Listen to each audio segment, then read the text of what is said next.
এতগুলো কাঠবাদাম ভাই কোথা থেকে যেন নিয়ে আসলো। কাঠবাদাম এর আগেও আমি অনেকবার দেখেছি কিন্তু কখনো খাওয়া হয়। আর এই যে আমার বোন কাঠবাদাম হাতে নিয়ে বসে আছে, ও ভাবছে হয়তো এগুলো কি খাওয়া যায়, কি এই জিনিস এগুলোই ভাবছে। কাঠবাদাম খাবে বলে আমার বোন কাকির সাথে হাতে হাতে কাজ করে দিচ্ছে।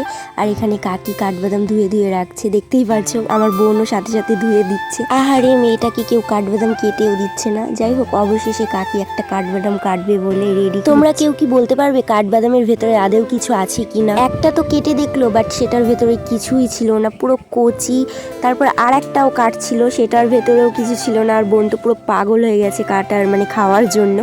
সো এটা কেটে দেখছে, বোন তো তাকিয়ে আছে কতক্ষণে কাটা হবে আর কতক্ষণে আমার বোন খাবে, এগুলো ভাবছে বসে বসে কি আর করা যাবে। দেখতেই পারছো কাটার আগে হাত দিয়ে নিতে যাচ্ছে। আমার কাকি অনেকগুলো কাটলো, বাট একটাও কাঠবাদাম পেলো না। অবশেষে ভাই একটা কাঠবাদাম পেয়েছে, তাও একদমই কচি। প্রত্যেকটা কাঠবাদামই কচি ছিল, আর একটু বড় হতো, বাট তার আগে গাছের নিচ দিয়ে পড়ে পড়ে গেছে। আর আমি এটার ব্যাপার অত জানি না, কারণ এর আগে আমি খাইওনি। আর তোমরা যদি খেয়ে থাকো অবশ্যই কমেন্টে জানিও যে কাঠবাদামের টেস্টটা কিরকম। এতক্ষণ পরে একটা পারি না অনেক তো আইসলাম খাওয়া হয়ে গেছে, খাওয়া লাগছে, এখন এটাও খাবো। খা। খাইতে কিরকম পায়? Tasty tasty.